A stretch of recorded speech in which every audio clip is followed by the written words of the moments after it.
Bom dia, irmãos. Bom dia.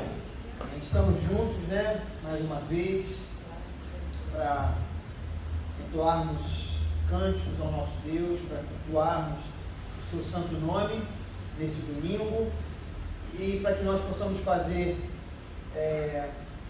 para que a gente possa começar o nosso culto ao nosso Deus. Eu gostaria de convidar você a abrir a sua Bíblia no Salmo 62, nós vamos ler do versículo 5 ao versículo 8. Salmo 62, 5 a 8. E o salmista diz o seguinte: descanse somente em Deus, a minha alma, dele vem a minha esperança. Somente Ele é a rocha que me salva, Ele é a minha torre alta, não serei abalado. A minha salvação e a minha honra de Deus dependem. Ele é a minha rocha firme, o meu refúgio, confie nele em todos os momentos, ó povo, derrame diante dele o coração, pois ele é o nosso refúgio. Amém. O salmista, amados, nos manda derramar o nosso coração diante desse Deus que é o nosso refúgio. Nessa manhã nós não vamos fazer um culto, nós não vamos fazer um ato místico a um Deus imaginário, mas a um Deus que é vivo e verdadeiro e que está entre nós por conta de Jesus Cristo, do sacrifício dele. Então nós podemos saber, nós podemos contar com a sua presença entre nós. Esse Deus que é o nosso refúgio fará muito por cada um de nós aqui nesta manhã. Abra o seu coração, deixe o Espírito Santo de Deus falar ao seu coração e à sua mente, que ele está entre nós. Oremos.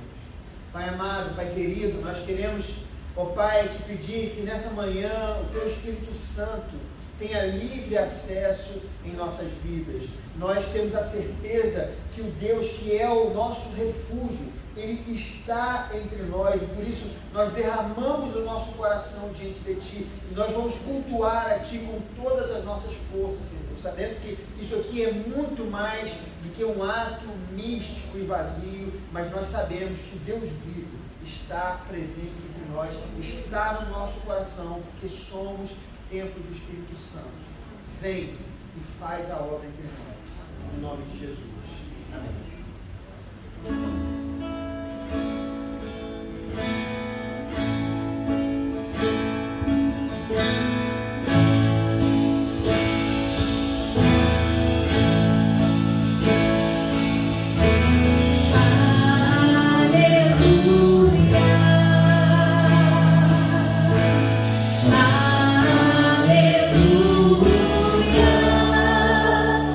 Senhor poderoso Deus.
uma palavra de gratidão ao Senhor.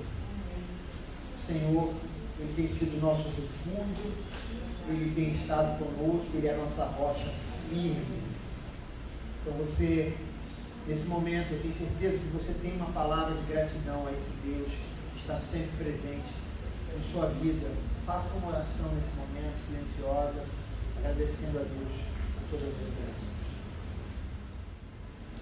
Senhor, somos gratos a Ti, porque o Senhor tem sido o nosso refúgio, a nossa fortaleza nos momentos mais difíceis.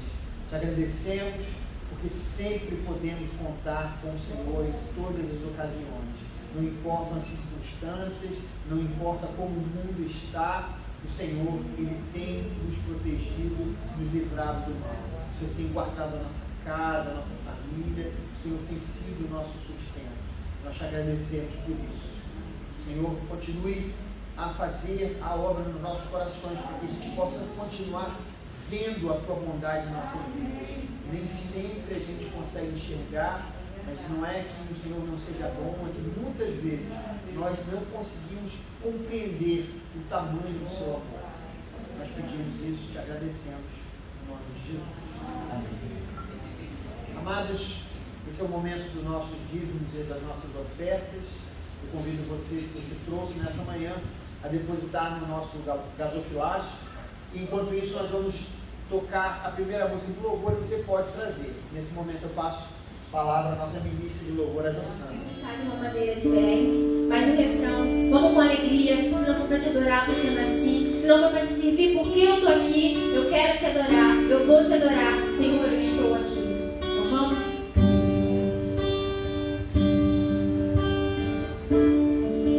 Se não for para te adorar, para que eu nasci, se não for para te servir, porque eu estou aqui, se eu quero te adorar,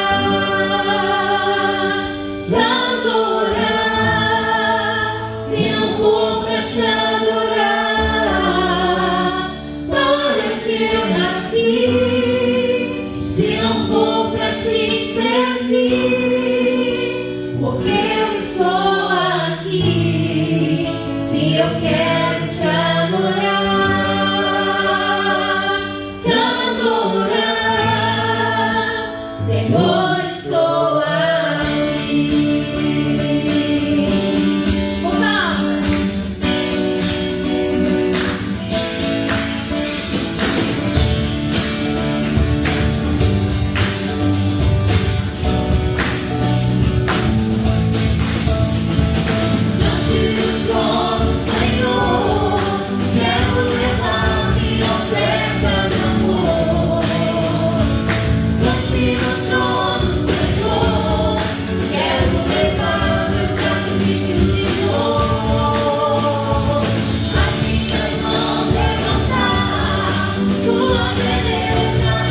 Eu amo muito Firme nas Promessas. Eu amo o louvor do cantor, harpa, hinário.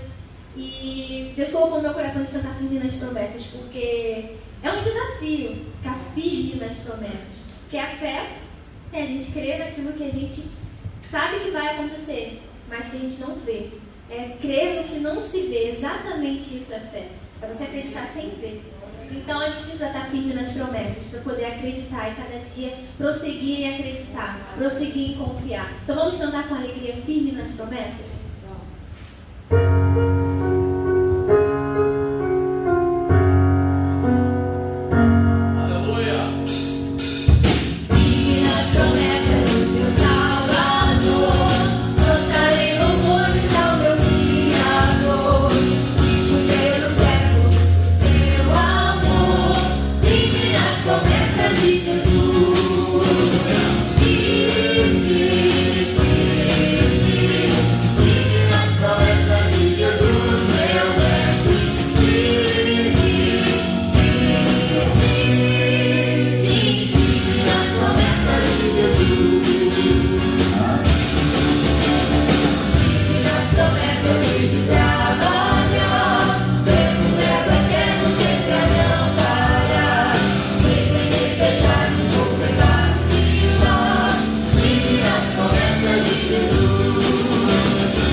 Recebe o nosso louvor e a nossa adoração como cheiro suave. Senhor, que o Senhor tenha visto aqui adoradores que te adoraram em espírito e em verdade. Senhor, fica conosco no decorrer desse culto. Cuida de cada coração, de cada mente, de cada vida que aqui entrou. Que a tua palavra, Senhor, seja uma semente regada em boa terra. Que ela possa dar frutos no nosso coração. Que possamos cada dia mais ter fome e sede de ti. Querer vidas para ti. Adorar e engrandecer o teu santo nome. Deus, os dízimos e as ofertas que foram depositados aqui, Toma, Senhor, esse dinheiro nas tuas mãos, que seja usado, Senhor, para benefício da tua casa, Senhor, com honra, com, Senhor, honestidade, por pessoas, Senhor, que são dignas de terem a tua direção para poder organizar tudo, Senhor, com esse dinheiro. Muito obrigada por quem conseguiu, por quem pôde, por quem não pôde também. O Senhor sabe da vida de cada um. Deus, só te peço que continue cuidando de nós, continue sendo nosso principal provedor, nosso principal foco, que possamos estar sempre no centro da tua vontade. Muito obrigada por isso. Muito obrigada por tudo que o Senhor fez, faz e vai continuar fazendo. É isso que nós te pedimos e já te agradecemos no nome de Jesus. Queria agradecer os irmãos do louvor, né, que se esforçaram durante essa semana para a gente poder tocar essa música. Eu preparei um arranjo um pouco mais complexo, né? E aí os irmãos se empenharam para fazer esse louvor tão bonito, né? E abençoado. Fico muito feliz com esses irmãos que, desde a minha chegada aqui na igreja, né, no final de 2018, início de 2019, esses irmãos sempre se mostraram comprometidos, né, com a igreja, com o evangelho, com o ministério, né, de louvor. E isso é muito importante para um pastor, porque um pastor sozinho não consegue dirigir uma igreja, né? A igreja não é do pastor, né? A igreja é de cada um de vocês, né? Nós somos a igreja de Cristo, e se cada um não assume a sua parte, a gente simplesmente não consegue fazer muita coisa, porque esse trabalho pertence à igreja de Cristo como um todo. Amém? Então, hoje a pregação não será feita por mim. Eu tenho aqui um convite, fiz um convite especial para um querido e amado irmão que eu conheci quando ele tinha 3 anos de idade, aproximadamente, né? Lá na igreja presbiteriana do Barreto, e de lá para cá as nossas famílias, né, se tornaram amigas, né? Então eu vi o João crescer, o João desde que me convive com a Ana Luísa, né? Faziam parte da mesma classe de escola bíblica dominical. E eu queria só confidenciar uma coisa para vocês, irmãos, que o João, quando tinha lá pelos 4 anos de idade, alguma coisa me bateu assim. Eu falei com a mãe dele, falei, o João vai ser pastor. Ele tinha mais ou menos 4 anos de idade. 4 anos de idade. Eu não sei se eu fui o primeiro, mas certamente eu fui um dos primeiros a falar isso. Alguma coisa eu olhei para o João, a maneira como ele falava, a maneira como ele falava sobre Deus, eu sabia que esse menino tinha alguma coisa especial. Hoje ele está trabalhando na primeira igreja presbiteriana aqui de Niterói, né? E já está finalizando o seminário, né? Já está no 3º ano do seminário e já é um dos candidatos, né, do presbitério de Niterói, né? Então tenho certeza que o senhor vai continuar fazendo essa obra na sua vida, né? E se Deus quiser, em breve, né, seremos companheiros nessa jornada aí, tá bom, João? Legal, então eu queria te chamar aqui. Vocês vão ver Davi e Golias aqui, né? Mais ou menos isso. Olha só a diferença, né? Esse querido aí, ele, quando tinha 3 anos de idade, era desse tamanho, né? Aos 11 ele já estava assim, não é brincadeira, é verdade. Aos 11 anos ele já estava do meu tamanho, né? Eu falei, realmente não tem jeito para mim. Não é difícil ser mais alto do que eu, né, irmãos? Vocês sabem disso. Qualquer um pode ser mais alto que eu, mas o João, ele é 2 vezes mais alto que eu. Então tá bom, eu queria orar por você, tá? Nesse momento.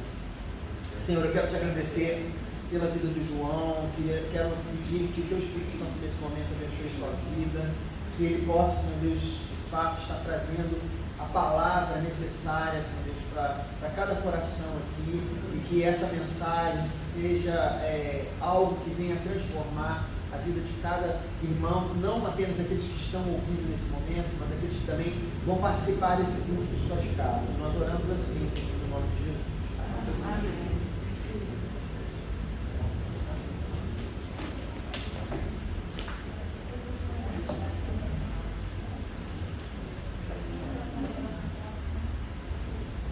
Bom dia, meus irmãos. É um prazer estar aqui. Eu queria agradecer o convite do meu tio Silas. É difícil chamar de pastor, né? Porque a vida inteira chamamos de tio. E e é realmente uma alegria muito grande estar aqui com vocês, compartilhando a palavra de Deus. Eu queria também entregar um abraço caloroso que o pastor Fernando, o pastor Sérgio e o Wilson mandaram para vocês lá da primeira igreja, pediram para eu transmitir esse recado. Eu, com muita alegria, estou agora trabalhando lá na primeira igreja, fiquei muitos anos no Barreto, e é realmente muito prazeroso poder estar aqui hoje com vocês. Então, para a nossa reflexão, eu vou pedir para os irmãos abrirem comigo em Mateus, no Evangelho de Mateus, no capítulo 5.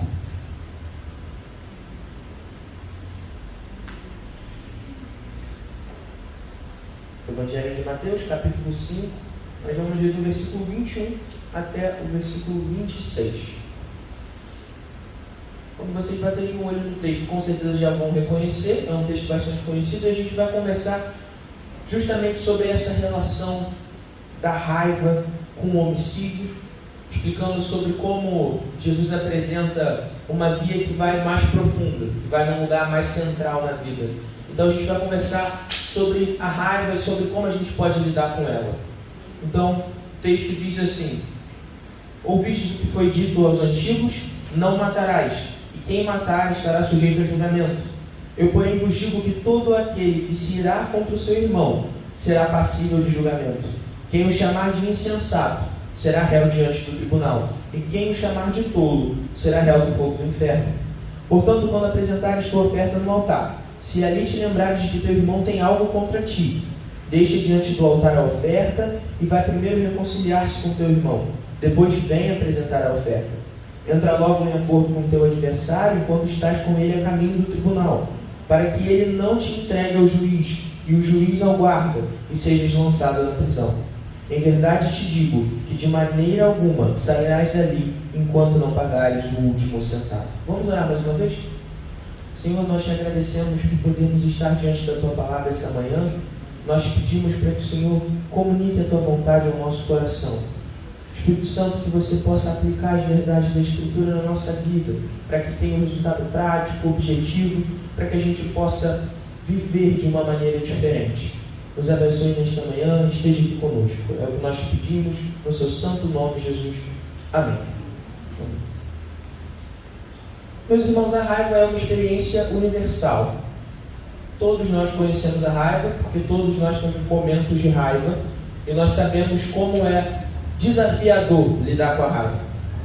Mas, para o cientista Bruce Banner, a raiva não é um sentimento, é um ser, é um monstro que vive dentro dele e que ele precisa controlar. A gente está falando aqui de um personagem de quadrinhos e de filmes, do Hulk. O Hulk é um monstro gigante, verde, que é alimentado por raiva. Quanto mais raiva, mais força. Então, na versão cinematográfica do Hulk, nós temos Bruce Banner prestes a entrar numa batalha e ele diz: olha, o meu segredo é que eu estou sempre com raiva. Nessa versão, Bruce Banner aprendeu um truque para lidar com o monstro. Ele alimenta a raiva, ele guarda a raiva, ele deixa ela se acumular e no momento de necessidade ele põe tudo para fora. Então ele usufrui dos poderes do monstro e ele consegue usar o monstro a seu próprio favor. Só que isso é uma história em quadrinho, isso é um filme. Não é assim que a vida real funciona. A única semelhança, ou talvez a semelhança mais próxima que pode haver entre nós e o Dr. Banner, é que muitas vezes nós acumulamos raiva. Nós temos esse esforço de guardar a raiva, de deixar ela ali, acumulando, até que chega um momento onde a gente estoura. Porque a raiva não consegue ser guardada eternamente. Em algum momento nós temos um surto, um ataque de fúria, um momento de descontrole. Então o resultado é semelhante ao resultado de um ataque do Hulk. Destruição e desconexão. Tudo é arrasado no caminho. Se para o Hulk, quanto mais raiva, mais força, para nós a raiva só traz fragilidade e fraqueza.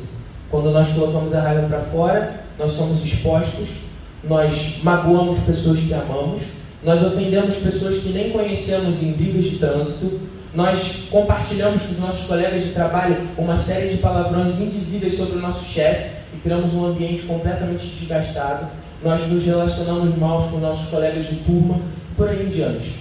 A verdade é que a raiva, quando é guardada e então exposta, não traz nenhum tipo de força na vida real. Tudo que ela traz é sofrimento e desconexão. O Evangelho de Mateus tem seu autor no nome, Nós sabemos que Mateus era um dos 12 apóstolos de Jesus.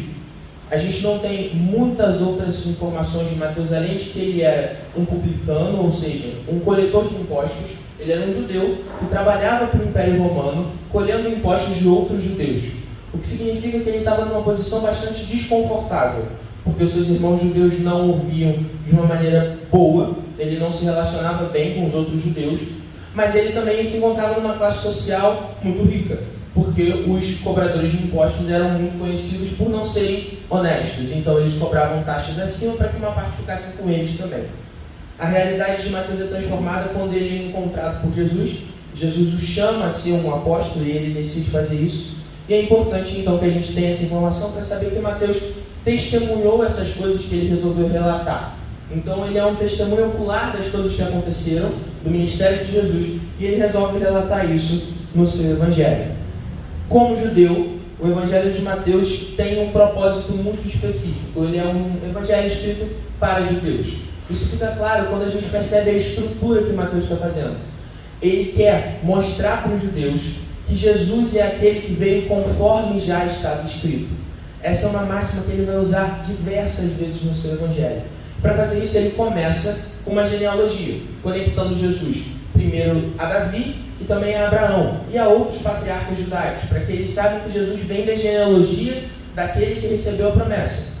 Primeiro de Abraão e depois de Davi. Então, fazendo essa genealogia, ele também relata depois o nascimento de Jesus, seu batismo, sua tentação e mostra como todas essas coisas são cumprimentos daquilo que já vinha sendo predito pelos profetas. Então, ele relata o início do ministério de Jesus, sua chamada dos primeiros discípulos, e aí a gente chega no capítulo 5, que é o capítulo onde a gente leu esse pequeno trecho. O capítulo 5, ele começa uma sessão que vai do 5 até o 7, que a gente conhece muito bem, que é o Sermão do Monte. E esse é um dos 5 grandes discursos de Jesus no Evangelho de Mateus. Tem outros 5 que vão fundamentar e estruturar o Evangelho. E esse primeiro é bastante conhecido, tem textos que nós conhecemos muito. Essa sessão específica que nós lemos, ela encabeça uma sequência onde Jesus vai fazendo o seguinte diálogo. Ele diz assim: vocês ouviram o que foi dito aos antepassados, eu, porém, vos digo. E Jesus começa essa sessão exatamente falando sobre a relação da raiva com o homicídio.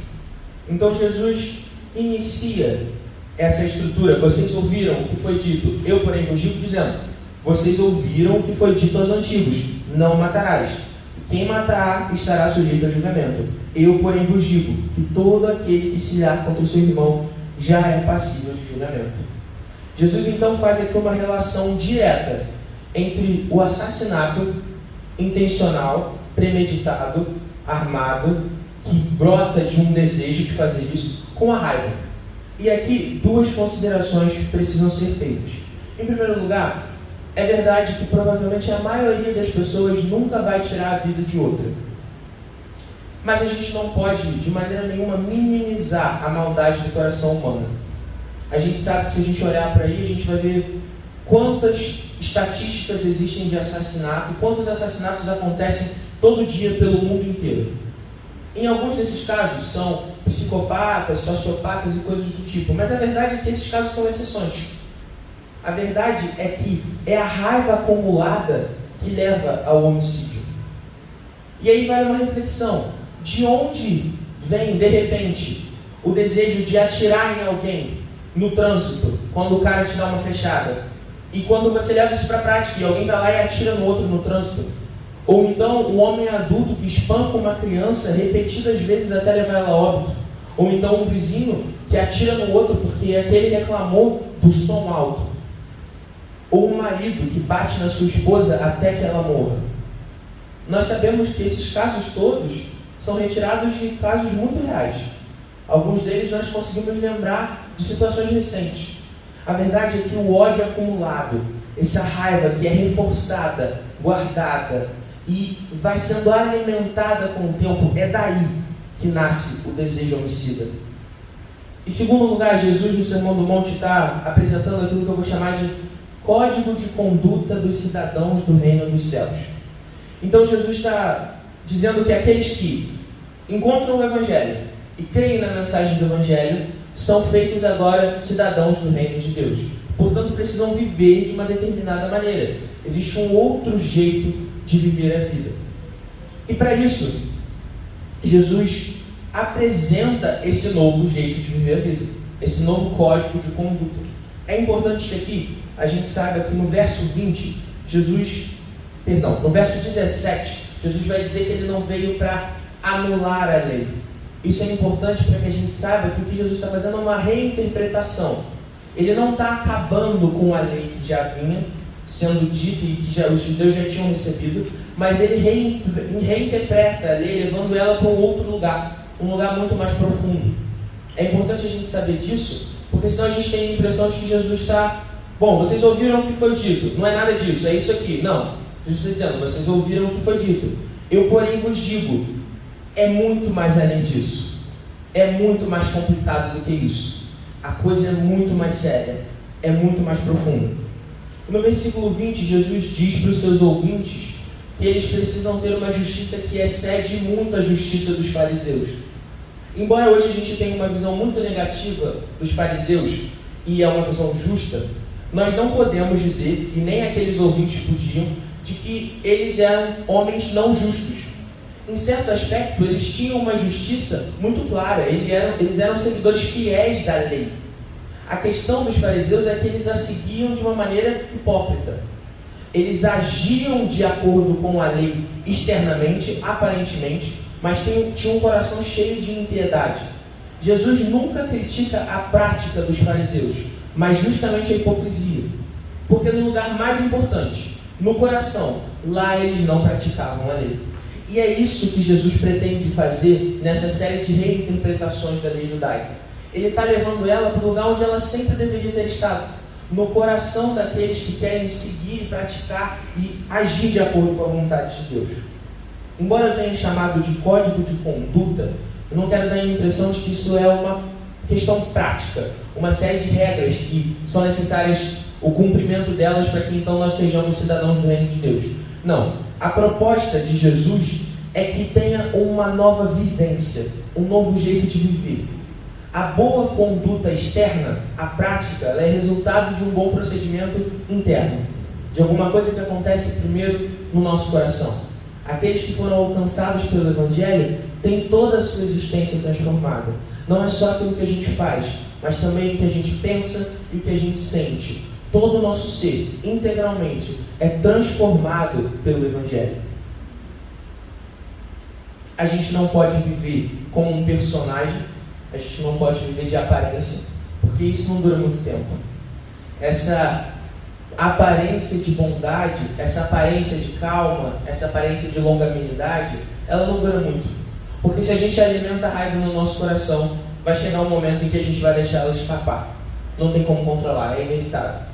Então, o procedimento correto é transformar as coisas lá dentro.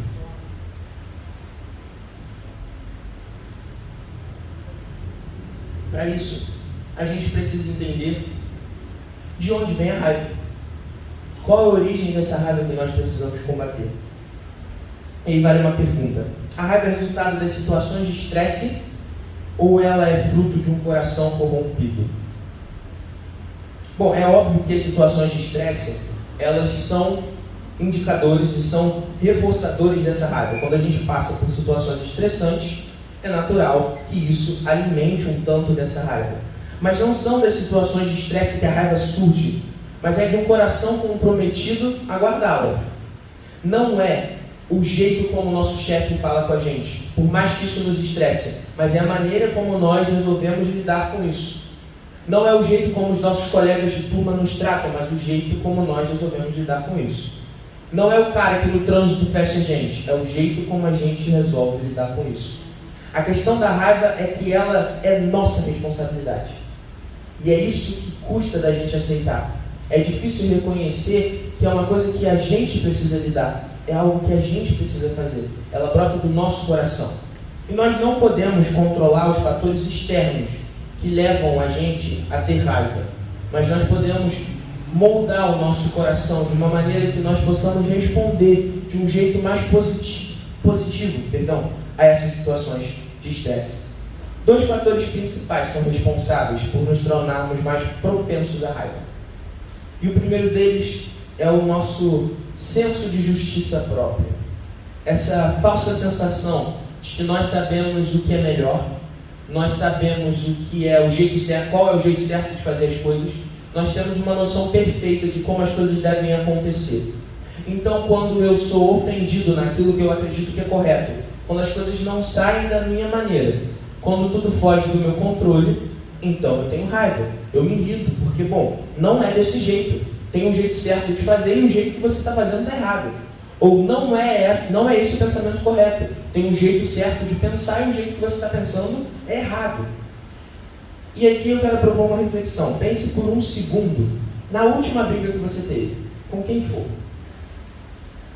Pense se as coisas não teriam sido mais fáceis se você tivesse deixado de lado essa noção de que eu estou certo e eu preciso lutar por aquilo que é certo, porque a minha perspectiva é a correta.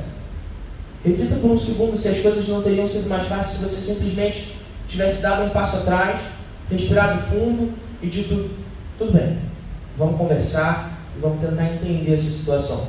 Me explica o seu ponto de vista, eu vou explicar o meu e a gente vai conversar sobre isso.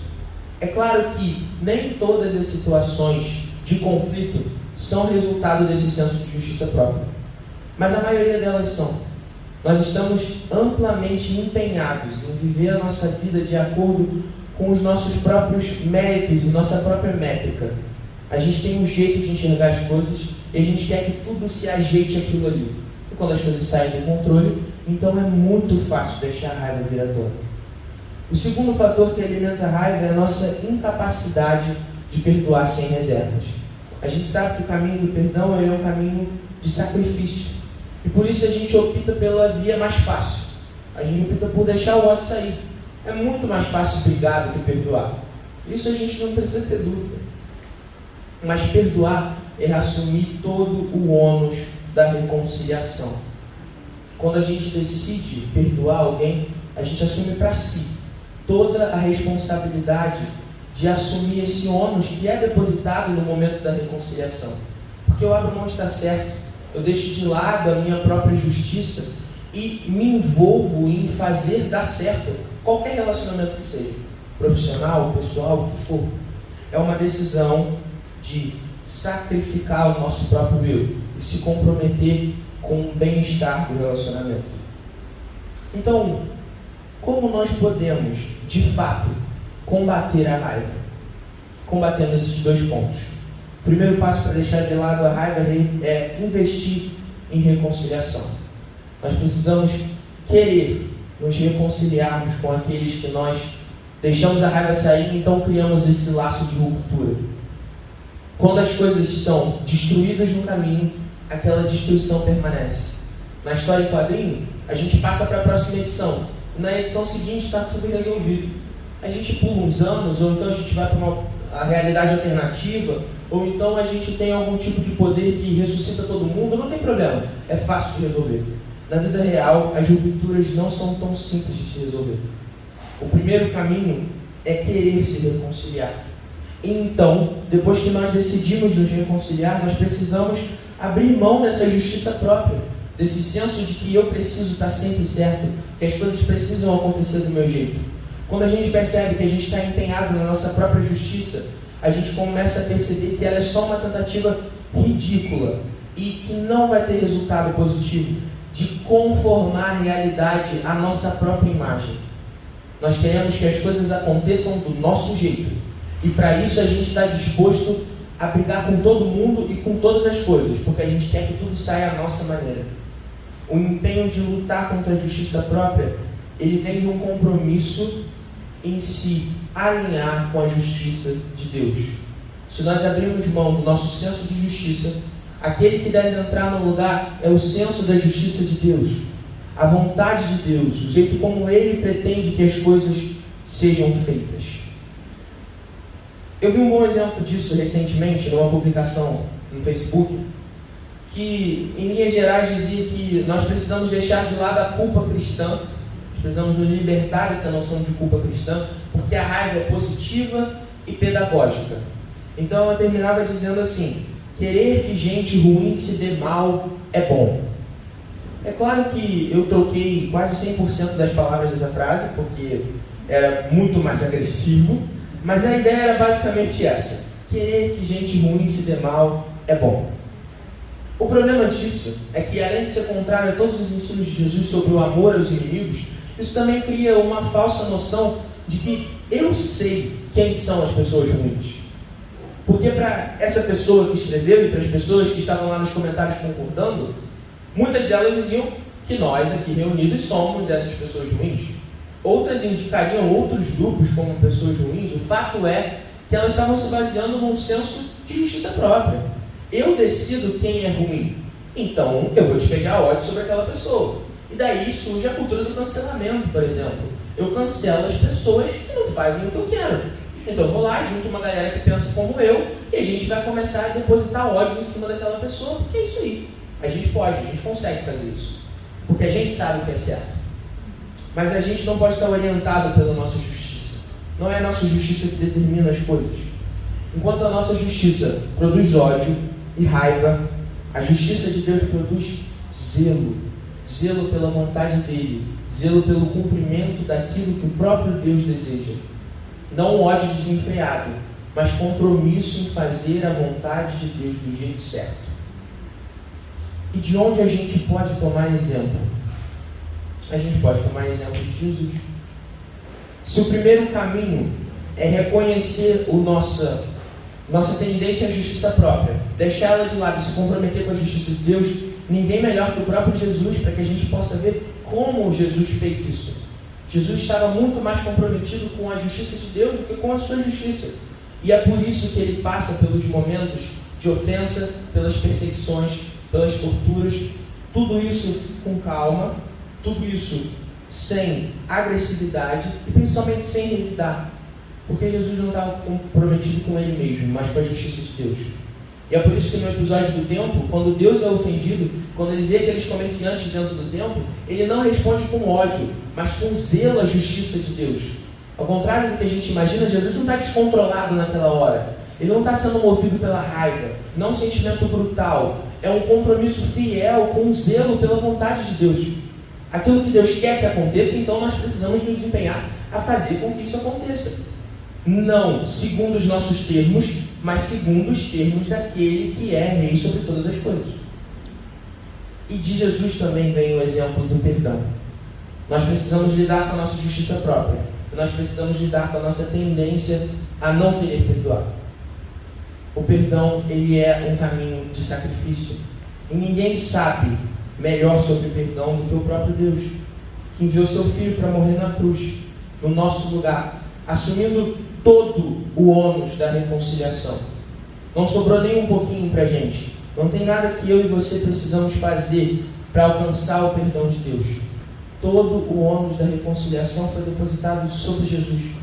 Foi o sacrifício de Jesus que nos reconectou.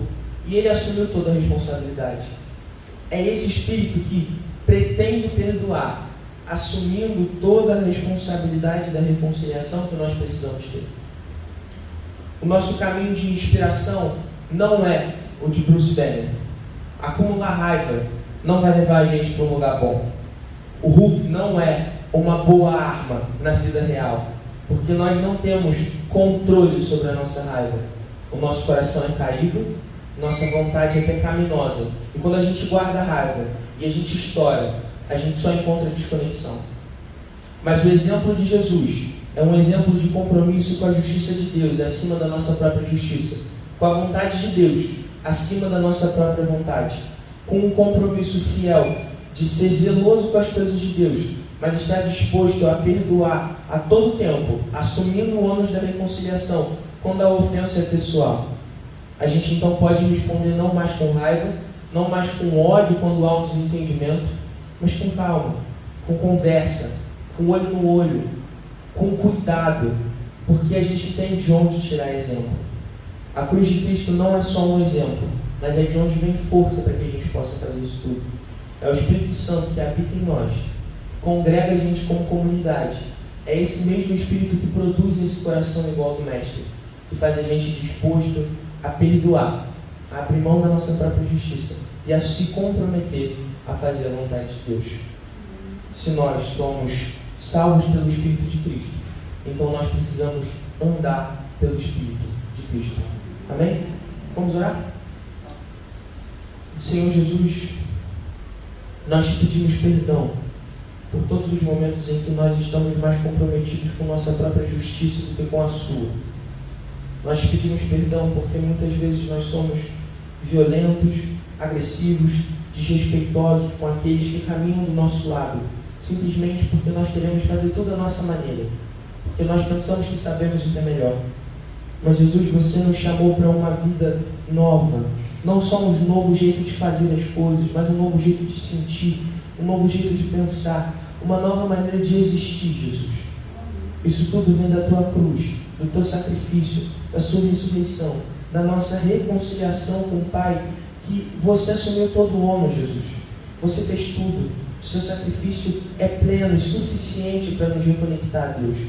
Nós te pedimos, nos ajuda a replicarmos o seu exemplo na nossa caminhada diária, Jesus. Que nós possamos abençoar os nossos irmãos no lugar de ofendê-los. Que nós possamos controlar a nossa raiva, submetendo ela não à nossa vontade, mas à sua. Sabendo que você tem um jeito certo de fazer as coisas, Jesus, porque você é rico. Nós te pedimos para que você oriente o nosso coração na direção de caminhar na sua presença, longe do ódio descontrolado, diante do zelo fiel, que é cumprir a vontade de Deus, mas não nos nossos termos, mas nos termos do próprio Deus. Nos abençoe e nos capacite, Jesus. Nós acreditamos e confiamos no teu poder e no teu sustento.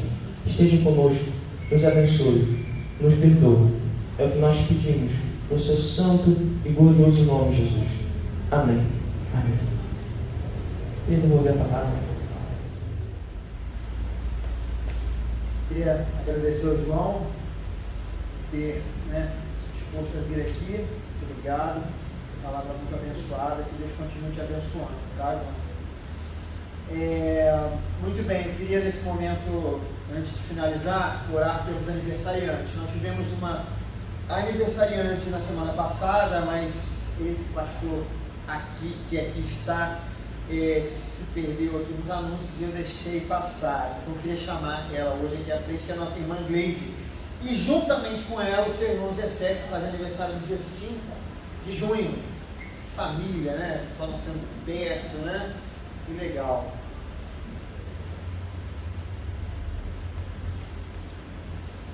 Muito bem. Tem mais alguém aqui que vai fazer aniversário, que por acaso eu falei? Não? Tá bom. Vamos orar por esses amados irmãos. Pai amado, Pai querido, te agradecemos pela vida da Gleide, pela vida do Gessé. Senhor, em primeiro lugar, eu quero dizer que eles são uma bênção para as nossas vidas. O primeiro presente que recebeu foi a igreja, quando recebeu esses irmãos aqui, irmãos tão comprometidos com essa obra, com o Evangelho de Jesus Cristo, pessoas, Senhor Deus, que a gente sabe que realmente passaram por uma experiência de conversão e dão testemunho, Senhor, daquilo que o Senhor é. Te agradeço pela vida deles e nesse momento nós oramos para que o Senhor possa conceder muitos e muitos anos de vida a esses irmãos. Oramos para que o Senhor possa abençoá-los também em todos os aspectos da vida, Senhor, emocionalmente, materialmente, espiritualmente, que nada falte a esses irmãos. Nós oramos para que as famílias desses irmãos também, Senhor, sejam muito abençoadas pela presença deles e que nada possa faltar à vida desses irmãos. Nós oramos assim, em nome de Jesus. Amém. Só antes de mais nada também dizer que o nosso irmão João Pedro, ele trouxe uma mensagem dentro da nossa leitura bíblica devocional, como os irmãos viram, né? Eu conversei, expliquei a ele como funcionava aqui, ele prontamente respondeu com essa mensagem, falando exatamente, seguindo exatamente o mesmo padrão de ensino que a gente usa aqui. Queria te agradecer por isso também, tá, João? Queria convidar a igreja a ficar de pé nesse momento, para que a gente possa fazer a oração final e para a bênção apostólica. Senhor Deus, eu quero nesse momento pedir que o Senhor possa abençoar essa igreja, essa comunidade, que o Senhor possa estar presente na vida de cada irmão. Nós te agradecemos por esse culto que foi abençoador, esse culto, Senhor Deus, que trouxe algo de importante, Senhor Deus, para nós, para a nossa vida, para a nossa semana. Muito obrigado pela tua presença entre nós. Nós oramos para que o Senhor continue abençoando cada vida, cada família aqui representada. Que o Senhor continue abençoando também todos os irmãos que estão em suas casas, que não podem estar presentes aqui, que a tua bênção também possa alcançá-los.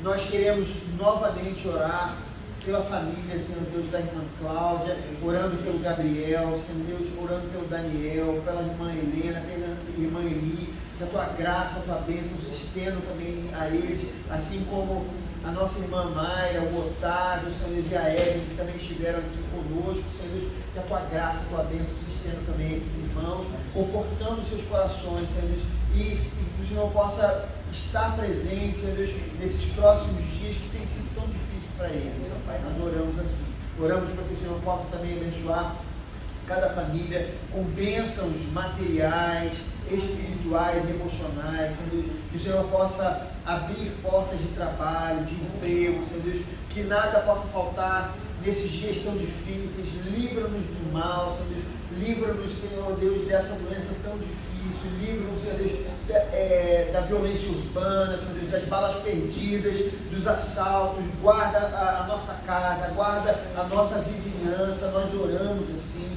guarda os nossos familiares também, Senhor. Nós contamos com a tua proteção, oramos pelo Brasil, Senhor Deus, por favor, transforma a nossa nação, Senhor Deus. Nós pedimos também que o Senhor possa acalmar, Senhor Deus, os corações nesse país que está tão dividido, Senhor Deus, que nós possamos de alguma forma, de uma forma milagrosa, encontrar, Senhor Deus, algo que una a nossa pátria nesse momento tão difícil. Nós oramos assim.